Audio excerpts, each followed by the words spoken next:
जय हिंद दोस्तों। आज हम लोग देखने वाले हैं भारत से संबंधित कुछ महत्वपूर्ण तथ्यों को। तो दोस्तों क्या है, थोड़ा सा जो पिक्चर पा रहे हैं, भारत का नक्शा जो मैप है वो थोड़ा सा अगर जो गलत भी है, थोड़ा बहुत कुछ त्रुटि भी है तो कृपया करके एडजस्ट कर लीजिएगा दोस्तों, क्योंकि संभवतः प्रयास किए हैं कि अच्छा से अच्छा ही बन जाए, लेकिन जितना अच्छा बना पाए दोस्तों उतना अच्छा, जितना अच्छा चाहिए बेस्ट उतना अच्छा तो नहीं बन पाया, लेकिन थोड़ा प्रयास किए कि अच्छा ही बने। तो इसीलिए कम से भारत के मैप को लेकर कोई जी का है गलत बात ना बोले, क्योंकि प्रयास ही तो करना है, मेहनत ही तो करना है। मेहनत किए कि थोड़ा और अच्छा बन जाए, क्या तो बनाने के प्रयास अच्छा ही किए हैं और संभवतः आगे भी क्या अच्छा ही करेंगे। ये भारत से संबंधित महत्वपूर्ण बातों को लेकर पार्ट 1 यानी पहला वीडियो है, क्योंकि एक वीडियो ने 1 घंटा या आधा घंटा के दौरान ये पूरा मैप भारत की जानकारी प्राप्त कर लेना यह संभव नहीं, क्योंकि मेरा वीडियो रहता है 8 से 10 मिनट के बीच। तो 8 से 10 मिनट के बीच वाला वीडियो में अब सोचिए कि पूरा भारत के बारे में जानकारी हासिल हो जाए तो ये संभव नहीं, कहीं से भी देखिएगा ये संभव नहीं दिखता है। जिस कारण से आप लोग इसके भारत को लेकर, भारत की कुछ महत्वपूर्ण बातों को लेकर और भी वीडियो छोटा छोटा बनाकर इसी तरह से आप लोग को मेरे चैनल पर देखने को मिलेगा। तो प्लीज दोस्तों, अगर जो क्या है मैप में थोड़ा सा भी त्रुटि अगर आप लोग लगता है तो एक छोटा भाई समझकर माफ कर दीजिएगा। ये नहीं कि आपको ये नहीं करने आता वो नहीं करने आता, ऐसा मत बोलिएगा। तो दोस्तों आज हम लोग भारत से संबंधित कुछ महत्वपूर्ण बातों को अध्ययन करने वाले हैं। तो इसमें देखते हैं, पहला हम ये देखते हैं कि भारत किस गोलार्ध में है, भारत किस गोलार्ध में है, जिसके बारे में हम लोग देखते हैं। तो गोलार्ध का मतलब होता है गोले के आधे भाग। जैसे ने एक हम ले लिए गोलार्ध, ये कुछ है गोलार्ध, मान लिया कि पृथ्वी है, मान लिया कुछ ये पृथ्वी है। तो गोलार्ध का मतलब क्या होता है, गोले के आधे भाग को ही हम लोग गोलार्ध कहते हैं। गोले की आधे भाग को ही हम लोग गोलार्ध कहते हैं। तो भारत जो है ये अब इसको ये गुजरा विषुवत रेखा, ये गुजरा कौन, विषुवत रेखा या विषुवत वृत्त भी इसको हम बोलते हैं या भूमध्य रेखा भी बोलते हैं। तो ये विषुवत रेखा गुजरा। अब विषुवत रेखा जब जहां पर से गुजरा तो इसके ऊपर वाला हो जाएंगे उत्तरी गोलार्ध और इसके नीचे वाला हो जाएंगे दक्षिणी गोलार्ध। तो अब यहां से तो स्पष्ट हो गया दोस्तों कि भारत जो है उत्तरी गोलार्ध में है। कौन सा गोलार्ध में भारत, उत्तरी गोलार्ध में है। भारत कौन सा गोलार्ध में है दोस्त, तो उत्तरी गोलार्ध में भारत पढ़ते हैं। अब उत्तरी गोलार्ध में तो बहुत सारे, अब हम भारत को पहचान करना है तो किन अक्षांशों के बीच है और किन देशांतर के बीच है ये देखते हैं। तो भारत जो देखते हैं तो 37°6 उत्तरी अक्षांश किसकी बात करें, भारत के अक्षांशों की बात करें तो 37°6 उत्तरी अक्षांश से लेकर संपूर्ण भारत 8°4 उत्तरी अक्षांश तक ये स्थित है। क्योंकि ऊपर भी उत्तरी नीचे भी उत्तरी, पारवे कौन चीज में कर रहे हैं, उत्तरी अक्षांश में ही पढ़ रहे हैं।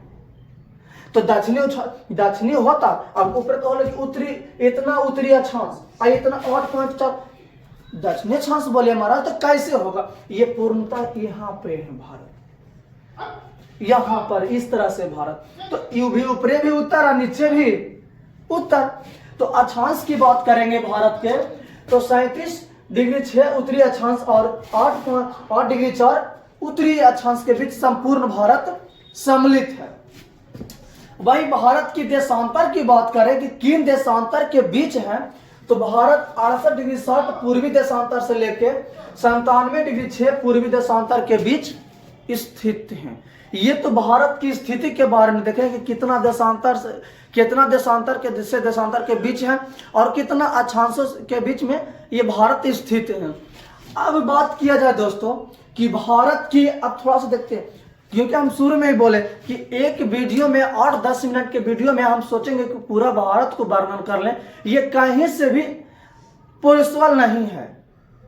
इनके लिए क्या है, ऐसे पार्ट 1, पार्ट 2, पार्ट 3, पार्ट 4 इसी तरह से दोस्त आप लोग को वीडियो देखने को मिलेगा, आप खाली गौर से देखिए।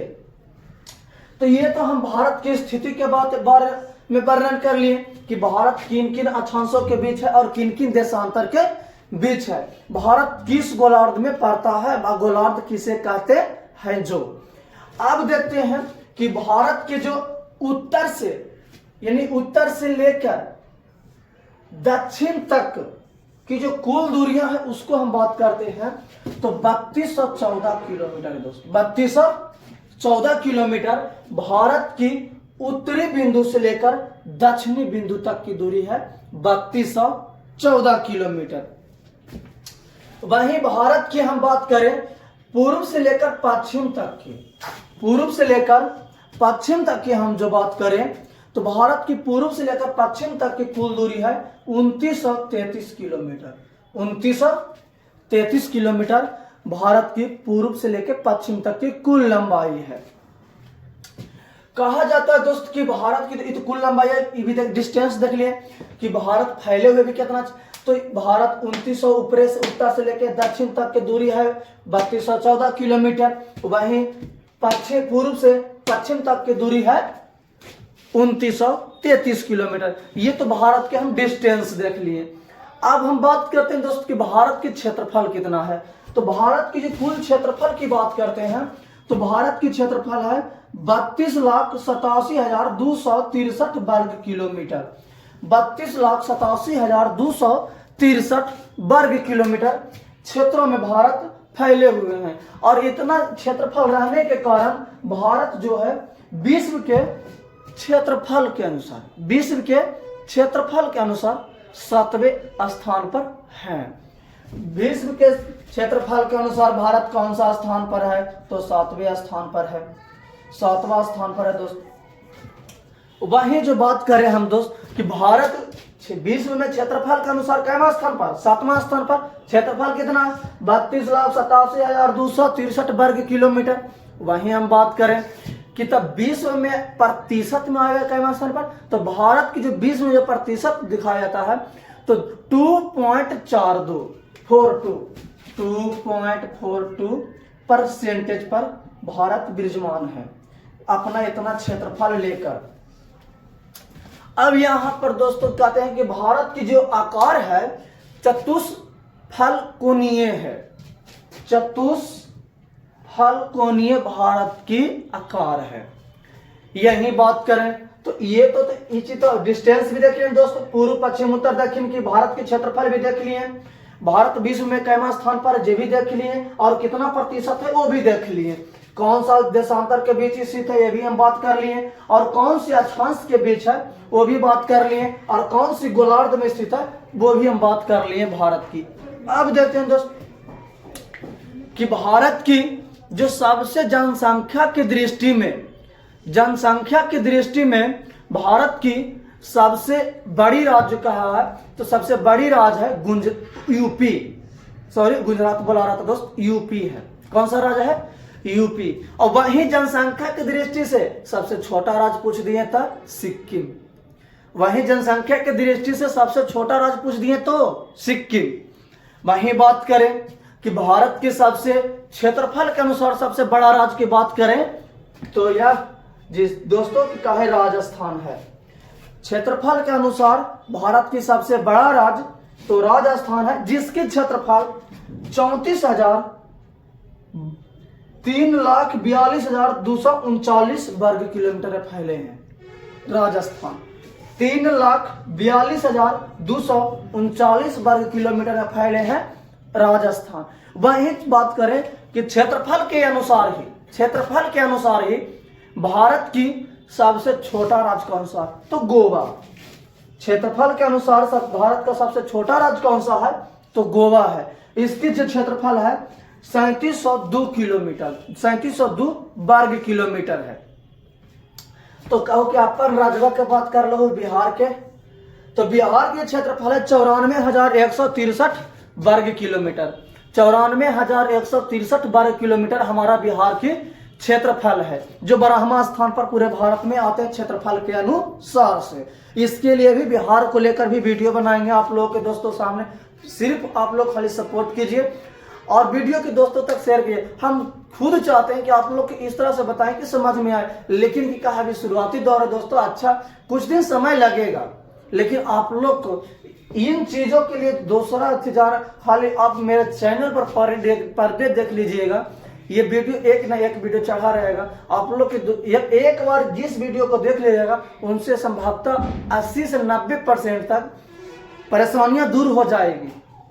क्योंकि हम 100 में 100 भी बोल सकते थे, लेकिन 100 में 100 नहीं हमसे कंप्लीट हो, क्योंकि कोई भी टीचर अपने 100 में 100 कभी पूर्णता नहीं, कोई भी चीज 100 में 100, कोई भी चीज पढ़ेंगे तो 100 में 100 पूर्णता है। एक का क्वेश्चन मिस्टेक से कोई कानून से रहेगा जो छूट भी जाएगा बोलने में, नहीं तो लिखा नहीं पाएंगे। तो हम प्रयास 90 से 95% आप लोग के टैली कर जाए, लेकिन क्या है छूटने का चांस, अब छूट ही जाएगा। तब तो अब बोलिएगा कि आप तो बहुत बोले थे कि एक क्वेश्चन भी नहीं छूटेगा तो छूट गया कैसे, ये तो गलत चीज है। और बता रहे थे कोई चीज छूट भी जाए तो उसके लिए आप हला करें। तो इसीलिए हम बोले हैं 80 से 90 या 95% तक आप लोग की परेशानियां दूर हो जाएगी। 1-2% या 5% बड़े बड़े टीचरों से भी तो थोड़ा बहुत हो ही जाता है, ये क्वेश्चन छूट भी जाते हैं, अभी नहीं भी लड़ते हैं, ये लिखवा नहीं पाते हैं, तो आद रहते हैं, बोलते हैं लिखवाते हैं नहीं, तो बोलते हैं नहीं लिखवा देते हैं। तो इस तरह से होती है दोस्तों। अब हम बात करते हैं कि जब भारत को प्रायद्वीपीय भारत कहा क्यों जाता है। भारत की भी बात है कि प्रायद्वीपीय भारत कहा जाता है। तो प्रायद्वीपीय भारत हम कहते क्यों है भारत को, तो जिस स्थल भाग को तीन ओर से जल घिरे और एक ओर सूखा हो, तो उसे हम कहते हैं प्रायद्वीपीय। उस द्वीप को हम लोग कहते हैं प्रायद्वीपीय, या उस क्षेत्र को हम लोग क्या कहते हैं, प्रायद्वीपीय कहते हैं।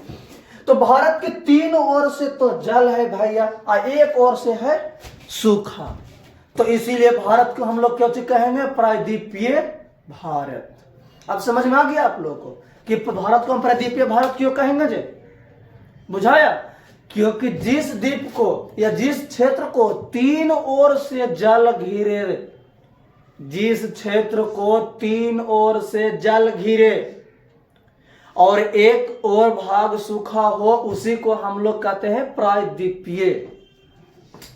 तो भारत के इधर है बंगाल की खाड़ी, नीचे है हिंद महासागर और इधर है अरब सागर, जिस कारण से भारत को हम लोग क्या कहेंगे, प्रायद्वीपीय भारत। आइए अब बात करते हैं कि प्रायद्वीपीय भारत में इधरो जाल, तो भारत की जलीय सीमा कितना है। तो भारत की जलीय सीमा की हम बात करें दोस्तों, तो मुख्य तट की जो है मात्र तो 6100 मीटर है, लेकिन कुल तटीय की लंबाई बात करें, कुल तटीय में भी शामिल हो गए यूटी केंद्र शासित प्रदेश वाला भी सब मिला के 75 से 16.16 किलोमीटर। आज जबकि ऐसी कुल स्थलीय सीमा की बात करें तो 15,200 किलोमीटर, कुल स्थलीय सीमा 15,200 किलोमीटर। कुल तटीय सीमा इसका यहां से लेकर यहां तक के 6100 किलोमीटर। अंडमान निकोबार लक्षद्वीप है, इस को सबके मिलाकर तो बात की जाए तो 75.16 किलोमीटर इनकी कुल तटीय की लंबाई है। अब यहां पर बात आता है दोस्त कि तो ये बताइए कि भारत की सबसे बड़ा राज्य तटीय सीमा वाला कौन सा है। तो भारत की सबसे बड़ा तटीय सीमा वाला राज्य जो हम बात करते हैं दोस्तों, तो वो है गुजरात। वो क्या चीज है, गुजरात। इसमें अचानक की बात है, देखने की चीज है कि भारत की सबसे बड़ा तटीय सीमा वाला राज्य कौन सा है, तो गुजरात होगा। 1600 किलोमीटर लेके जो समुद्र का, भारत के लिए समुद्र का 24% एक साल कब्जा कैले हैं। वही बात किया जाए दोस्तों, तो इस समुद्र में गुजरात में 41 गो बंदरगाह है। अब बंदरगाह किसको कहते हैं, यहाँ पर भी क्वेश्चन, तो बंदरगाह बंदरगाह के मतलब जहां पर बंदर ढेर सारा बंदरगाह कहा जाए, ये बात बिल्कुल गलती है, ये तो हंसी मजाक में मुझे बोल दिया। बंदरगाह के मतलब होगा बंदरगाह के मतलब होगा जहां पर बड़े बड़े समुद्री जहाजें आकर रुकती है और वहां पर वस्तुओं का निर्यात आयात के लिए जब समुद्री जहाज जहां पर जिस स्थान पर रुकती है उसी को हम लोग बंदरगाह कहते हैं, न कि बंदरे के समूह का बंदरगाह का है। ये बिल्कुल गलत जवाब है दोस्तों, तो हंसी में बोल दिया। आप देखेंगे तो सबसे बड़ा तटीय सीमा वाला राज्य कौन सा होगा जी, गुजरात, जेकर कितना है जी 1600 किलोमीटर। 1600 किलोमीटर इसका खाली गुजरात के। सोचो ना, यहाँ से दर मतलब कि यहाँ से लमसम भी रखिन आ यहाँ तक लेके यहाँ तक लमसम गुजराते हकिन फैले। तो सोचो यहाँ से ऐसे अले, ऐसे अले, ऐसे अले, सोचो तो जिस कारण से वही दूसरे नंबर पर तो एपी यानी आंध्र प्रदेश, एपी यानी आंध्र प्रदेश 974 किलोमीटर हकिन इसका तटीय सीमा। वही तमिलनाडु की तो 906.9 किलोमीटर है। इस तरह से भारत की का तटीय सीमा वाला राज्य भी है। अब यहां पर बात रह गया दोस्तों, एक चीज और देखते हैं कि भारत में कर्क रेखा कितने राज्यों से होकर गुजरती है। तो भारत में जो कर्क रेखा है भारत के 8 राज्यों से होकर गुजरती है।